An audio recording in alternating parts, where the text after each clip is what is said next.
she ruined his future romances. Today I'm sharing Linda's heartbreaking story about finding love at 68, only to discover that sometimes Prince Charming is just a master manipulator. This is a cautionary tale about senior romance, red flags we missed, and the devastating reality of being used by someone you trusted with your heart. Make sure to watch until the end, the twist will shock you. Chapter 1. Meeting Prince Charming. Hey everyone, welcome back to my channel. Today's story is going to be heavy, so grab some tissues. This is about Linda, a 68-year-old widow living in coastal South Carolina, who thought she'd found her second chance at love. Linda had been alone for 3 years after losing her husband of 42 years to cancer. She'd moved to a modest senior community, downsized everything, and had even given up her car the year before because her pension just wasn't stretching far enough. She was lonely but had accepted that romance was probably behind her.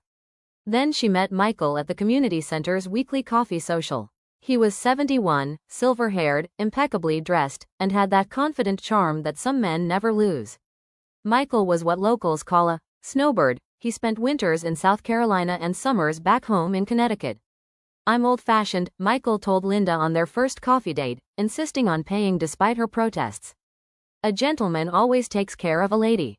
Those words made Linda's heart flutter in ways she'd forgotten were possible. Chapter 2. The Whirlwind Courtship. Michael's courtship was like something from a romance novel.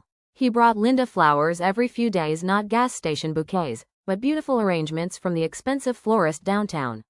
He took her to the nicest restaurants in town, always ordering wine and treating her like she was precious. "I've been waiting my whole life to spoil someone like you," he'd say, squeezing her hand across candlelit tables. Michael was generous in ways that took Linda's breath away. When he learned she'd given up her car, he immediately bought a reliable Honda and had it registered in both their names. "I can't have my girl walking everywhere," he said, handing her the keys like it was nothing. But the most shocking gesture came 6 weeks into their relationship. Michael handed Linda a check for $15,000. "Buy yourself whatever car you want, sweetheart. You deserve to have independence." Linda stared at the check, overwhelmed. "Michael, this is too much. I can't accept this. Please," he said. "It would make me happy to know you're taken care of." Linda's response revealed everything about her character. Instead of keeping the money, she handed the check back. "Use this toward that car you're trying to sell up north. I don't need 2 cars, and you've already done so much." Michael seemed touched by her thoughtfulness, pulling her into his arms. "You're incredible, Linda." Most women would have run straight to the bank. Chapter 3. Moving Too Fast. As winter progressed, Michael began talking about their future together. He owned a beautiful 3-bedroom house in an upscale neighborhood, complete with a pool and manicured gardens that he paid someone to maintain. "This place is too big for just me," he'd say during their evenings together. "It needs a woman's touch. It needs you." Linda felt nervous about the pace of their relationship. They'd only known each other 4 months, and moving in together seemed like such a big step at their age. But Michael was persuasive. "At our age, sweetheart, why waste time? We know what we want. I want you here with me, sharing this life I've built." When Michael mentioned he'd be returning to Connecticut in early May for his summer season, Linda felt panic. 6 months apart seemed impossible now that she'd grown used to his daily presence. "Come live here," he urged. "Make this your home too. When I go north, you can take care of the house, enjoy the pool, live like the queen you are." Despite her reservations about moving so quickly, Linda agreed. She gave up her apartment and moved into Michael's house in April, a month before he was scheduled to leave for the summer. She was excited to play house, to cook in his beautiful kitchen, to tend to his gardens, to finally feel like she belonged somewhere again after years of downsizing and making do. Chapter 4. The Mask Comes Off. The change in Michael was immediate and shocking.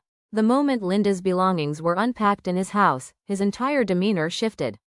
Gone was the attentive, romantic man who'd courted her so sweetly. In his place was someone cold, critical, and controlling. He complained about where she put her things, criticized her cooking, and made snide comments about her cleaning habits. "I thought you'd be more helpful around here," he said when Linda struggled to figure out his complicated sprinkler system. Most women know how to maintain a house. When Linda suggested they go out to dinner, something they'd done regularly during their courtship, Michael suddenly became concerned about expenses. "We need to be more careful with money now that you're living here rent-free." The man who'd thrown around $15,000 like pocket change was now counting every dollar when it came to their shared expenses. But Linda noticed he still went golfing with his friends, still bought himself whatever he wanted. "You're getting a free place to live," he reminded her when she questioned the sudden penny pinching. "The least you can do is contribute by cooking and cleaning." Chapter 5. The Devastating Truth. 2 weeks before Michael was scheduled to leave for Connecticut, Linda discovered the truth that shattered her world completely. While cleaning his study, she accidentally knocked over a file folder. Papers scattered everywhere, and as she gathered them up, she saw documents that made her blood run cold. Real estate listings for his house, the house she was living in, the house he'd convinced her to call home. The listing was dated 3 weeks ago, with a sale price that made Linda's head spin. Michael wasn't just going to Connecticut for the summer. He was selling the South Carolina house and had never intended for Linda to stay there. She'd been living in a house that was already on the market, playing housewife to a man who was planning to disappear from her life entirely. When she confronted Michael with the listing, he didn't even try to deny it. "Business is business, Linda. I got a good offer. But what about me? What about us? You asked me to make this my home." Michael's response was chilling in its casual cruelty. "You can find another place. You managed before you met me." That's when Linda realized the full scope of Michael's deception. He hadn't been courting her for love, he'd been auditioning her for the role of live-in housekeeper and caretaker. Someone to maintain his property, cook his meals, and provide companionship during his winter stay, all while he planned his exit strategy. Chapter 6. The Final Betrayal. The worst part came when Linda tried to retrieve her belongings and discovered that Michael had changed his story about everything, even their financial arrangement. "That car is in both our names," Linda pointed out when Michael suggested she had no claim to the Honda he'd bought her. "I need to sell it to cover the expenses of having you here all these months," Michael replied coldly. "Do you have any idea how much it costs to feed and house another person?" This from the man who'd insisted on paying for everything, who'd claimed to be old-fashioned, who'd made her feel guilty for even offering to contribute. Linda realized that every generous gesture had been calculated. The car, the meals, even the $15,000 check he'd known she was too honorable to keep. It was all part of establishing a narrative that he'd been financially supporting her, giving him leverage to justify taking everything back when he was ready to discard her. Chapter 7. Starting over at 68. Linda found herself essentially homeless at 68 years old, with no car, no apartment, and no safety net except her small pension. The man who'd promised to take care of her had systematically dismantled her independence and then abandoned her. But Linda's response to this betrayal revealed her true strength. Instead of wallowing in self-pity, she got angry, not bitter, but righteously furious at being manipulated and used. She contacted a lawyer who confirmed that while Michael had been technically within his legal rights, his behavior was morally reprehensible. She couldn't get the house or the car, but she could get her story out. Linda started telling other women in the senior community about her experience, warning them about the red flags she'd missed. The excessive generosity that came with strings attached. The rushing of the relationship. The immediate personality change once she'd committed. "I ignored my instincts because I wanted so badly to believe in love again," Linda told her support group. But real love doesn't disappear the moment you're inconvenient. Conclusion. Lessons learned. Linda eventually found a small apartment she could afford and even saved enough to buy a used car. But more importantly, she learned to trust herself again. Michael had targeted her specifically because she was lonely, financially vulnerable, and grateful for attention. He'd love-bombed her with generosity to make her feel indebted, then used that manufactured debt to justify his cruelty when he was ready to move on.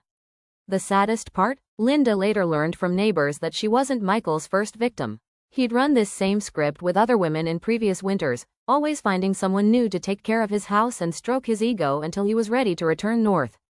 As Linda puts it now, "At 68, I learned that predators don't retire. They just change their hunting methods." Her advice to other seniors looking for love?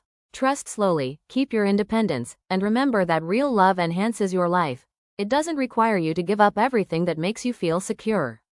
What do you think? Have you or someone you know experienced something similar? Share your thoughts in the comments below, and don't forget to like and subscribe for more real-life stories. Thanks for watching. Please subscribe, like, comment and share. The phoenix is a legendary mythical bird who rises from the ashes to be reborn. It represents rebirth, renewal, and resilience, to inspire embracing change and rising above adversity with strength and grace.